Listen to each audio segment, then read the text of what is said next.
오늘은 박용래 시인의 월훈에 대해 살펴보도록 하겠습니다. 이 시는 깊은 산속 외딴 집에 홀로 살고 있는 무엇 노인의 외로움과 그리움을 토속적인 소재를 통해서 묘사하고 있는 작품입니다. 이 시의 서두에 처음 부분에 설정되어 있는 첩첩산중에도 없는 막이라는 환상적인 공간은 원시적인 토속의 세계를 의미한다. 외딴 집에서 홀로 사는 노인은 공연히 무나 고구마를 깎기도 하고 바람에 풀려 내리는 집단의 작은 움직임에도 귀를 기울이기도 하며 이름 모를 새들의 온기를 생각하기도 한다. 하지만 but beauty 이내 아무도 자신을 찾지 않는다는 사실에 통곡을 합니다. 때를 지어 우는 겨울 귀뚜라미의 감정이입은 노인의 고독을 더욱 심화시키는 역할을 하고 있다 라고 보시면 되겠습니다. 자, 그러면 어떤 내용인지 이것만 가지고는 정확하게 분위기는 알겠는데 내용 파악은 좀 어렵거든요. 한번 쭉 읽어보면서 어떤 내용인지 살펴보겠습니다. 첩첩산중에도 없는 마을이 여긴 있습니다. 입진 사이길 저 모래뚝 그 건너 강기슭에서도 보이진 않습니다. 허방다리 드러내면 보이는 마을, 갱속 같은 마을, 꼴깍 해가 노릇꼬리 해가 지면 집집마다 봉당에 불을 켜지요. 콩깍지처럼 후미진 외딴집에도 불빛은 앉아 이슥토록 창문은 무가빛입니다. 긴 밤입니다. 외딴집 노인은 홀로 잠이 깨어 출출한 나머지 무를 깎기도 하고 고무를 깎다 문득 바람도 없는데 시나브로 풀려 내리는 집단, 집 오라기에 설레임을 듣습니다. 귀를 모으고 듣지요. 후루룩 처맞기채 날에 묻는 이름 모를 새들의 온기를 생각합니다. 숨을 죽이고 생각하지요. 참 오래오래 노인의 자리맡에 밭은 기침소리도 없을 양이면 벽 속에서 겨울 귀뚜라미는 울지요. 떼지어 옵니다. 벽이 무너지라고 옵니다. 어느덧 밖에는 눈발이라도 치는지 펄펄 한방눈이라도 흩날리는지 창호지 문살에 돋는 월운 이라고 시가 마무리를 짓습니다. 어때? 읽어보니까 반복이 계속 나오죠. 그죠? 같은 말 반복이 나오고 약간 연쇄적인 형태를 띄어가지고 리듬감을 살리기도 하고 전체적으로 어떤 사건보다는 분위기, 장면을 묘사하는 중심인 것 같기도 하고 뭐 이렇습니다.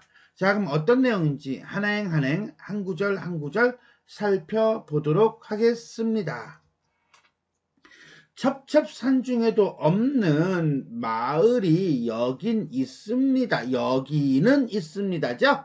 자, 첩첩산중에도 없는 마을이니까 이거는 일상적으로 우리가 쉽게 볼 수 있는 그런 마을이 아니에요. 그죠? 깊고 깊은 두메산골, 어떻게 보면 탈속적 공간에 있는 이러한 탈속적 공간에 있는 마을이다 보니까 매우 환상적이며 신비로운 느낌을 줍니다. 이런 점에서 본다면 이 마을은 공간적 배경이겠죠.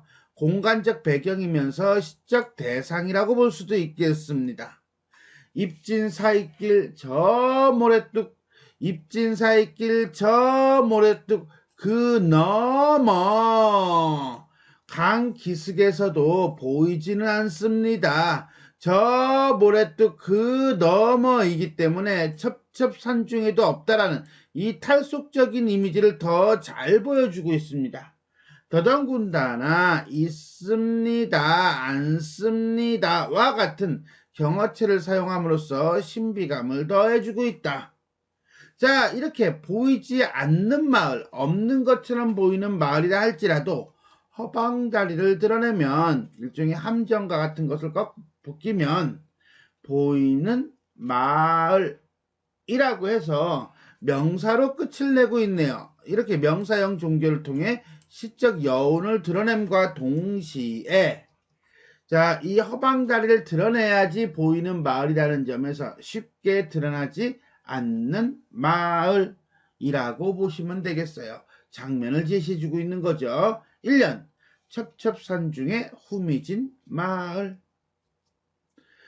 깽속 같은 마을. 이때 깽속이라는 것은 동굴이죠. 탄광 같은 데서 이게 뭐야, 금 같은 거, 석탄 같은 거 캐려고 파고 들어간 동굴을 우리는 갱이라고 하죠. 이 갱속 같은 마을 어때요?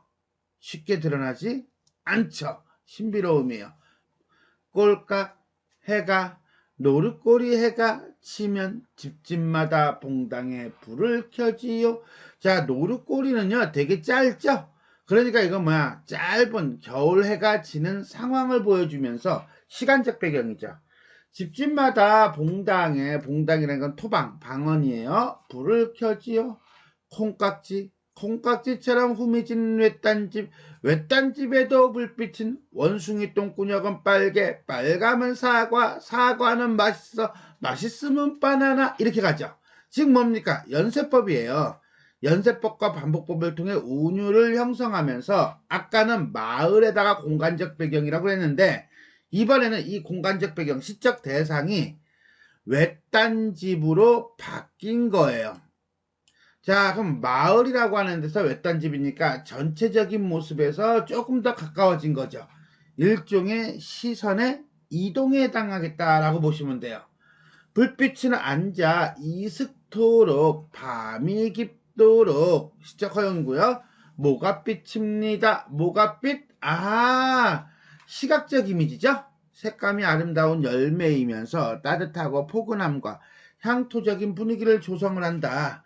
그 다음에 외딴집에 대한 화자의 애정, 연민의 정서를 간접적으로 드러내고 있다라고 했는데 시각적 이미지 정도로 보시면 돼요. 자, 깽속 같은 마을에서 깜깜하잖아. 해가 졌어. 진짜 깜깜하잖아. 거기에 외딴집, 그 외딴집에 모갓빛 빛이 반짝 빛나는 거예요.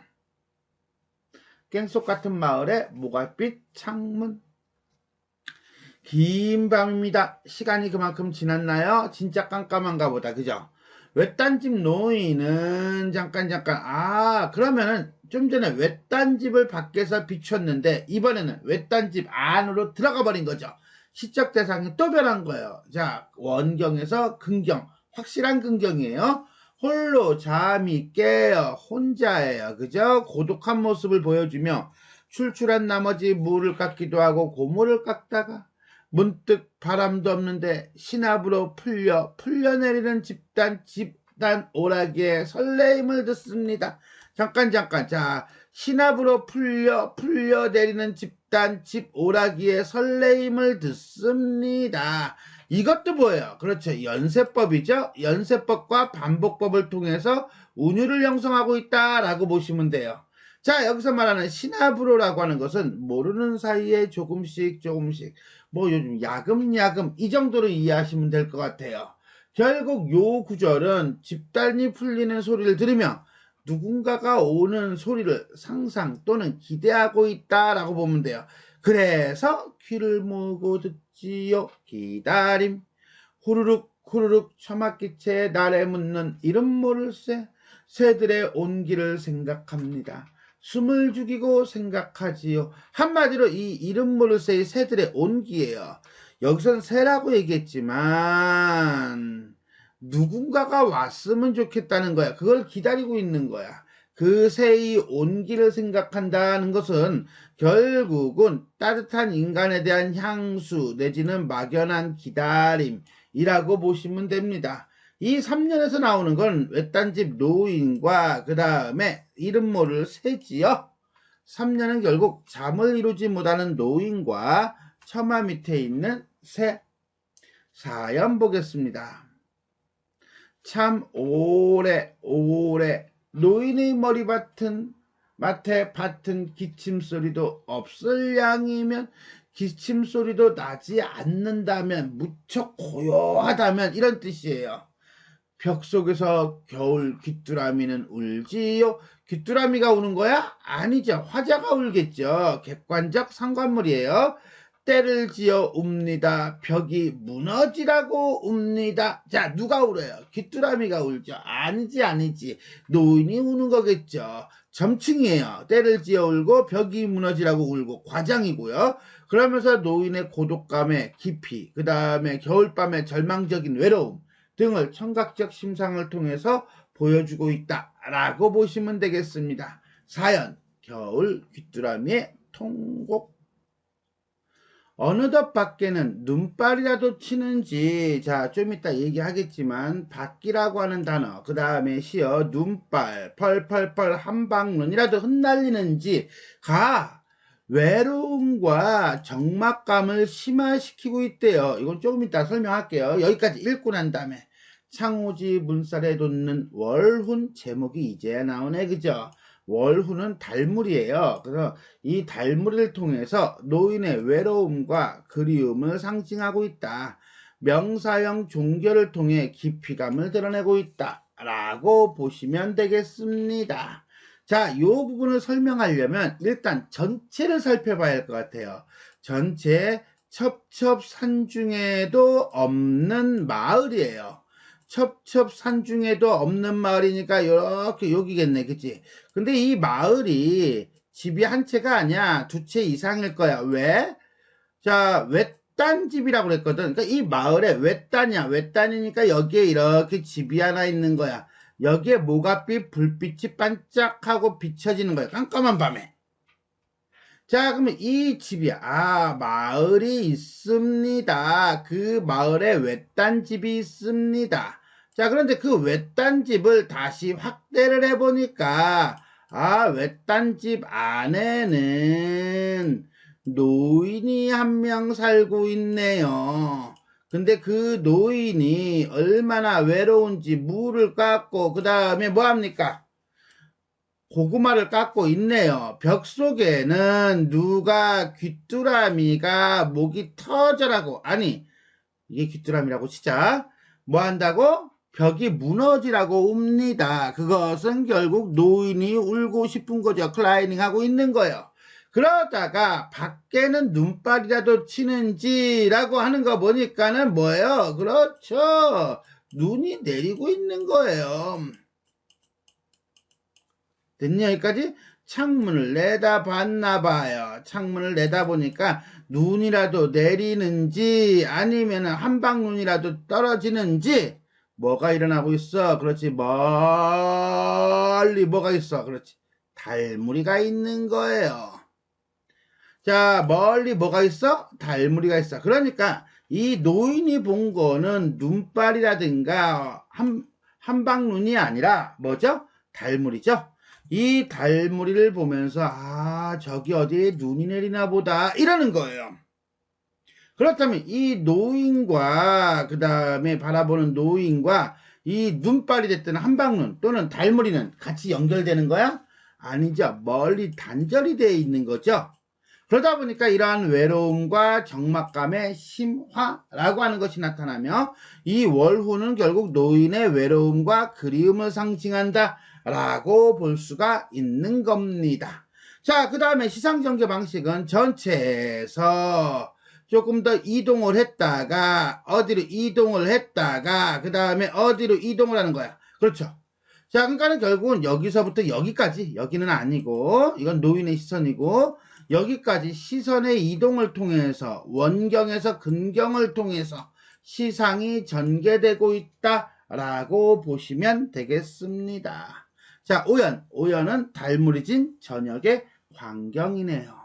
자, 이렇게 해서 우리는 박용래 시인의 월훈 한 구절 한 구절 살펴보았습니다. 그럼 전체 정리하도록 하겠습니다.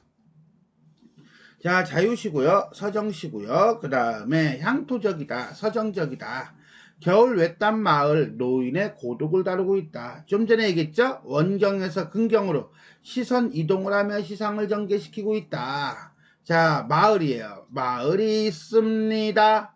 그 다음엔 집이에요. 갱속 같은 마을에 외딴 집이 있습니다. 그 다음엔 어디로 가죠? 방 안에 외딴 집 노인이 있습니다. 라는 식으로 마을에서 외딴집, 외딴집에서 외딴집 노인과 같은 자, 점점 없는 마을, 그 다음에 외딴집 노인 해가지고 원경에서 근경으로 시선이 이동하는 그런 시상 전개를 통해서 보여주고 싶은 거는 노인의 고독감이다 라고 보시면 되겠습니다.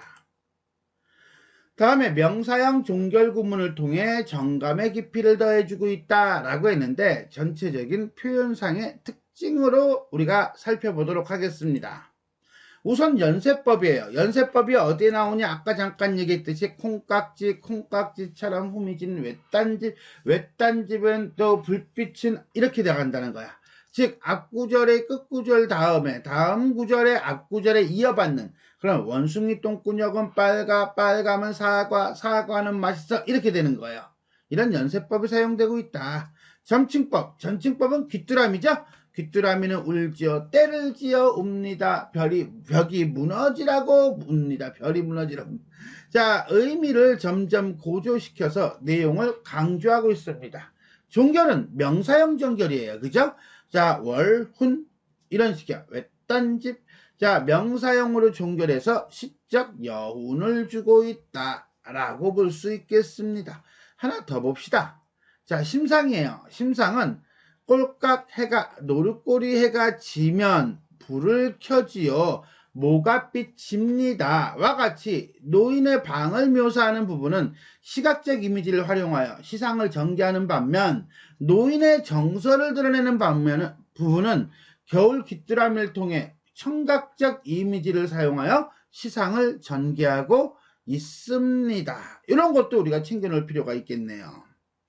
자, 감정이입. 좀 전에 얘기했죠? 감정이입 내지는 객관적 상관물은 귀뚜라미예요. 그래서 깊은 산 중에서 혼자 사는 노인의 외로움과 슬픔을 객관적 상관물을 통해 감정이입으로 제시하고 있다 라고 보시면 되겠습니다. 그러니까 이 귀뚜라미는 객관적 상관물, 그 다음에 이걸 감정이입 둘 다 가능할 듯해요. 자, 여기까지 우리는 박용래 시인의 월훈에 대해 살펴보았습니다. 지금까지 내용이 도움이 되셨다면 좋아요와 구독 버튼 눌러주시고요. 알림 설정 부탁드리겠습니다. 수고하셨습니다.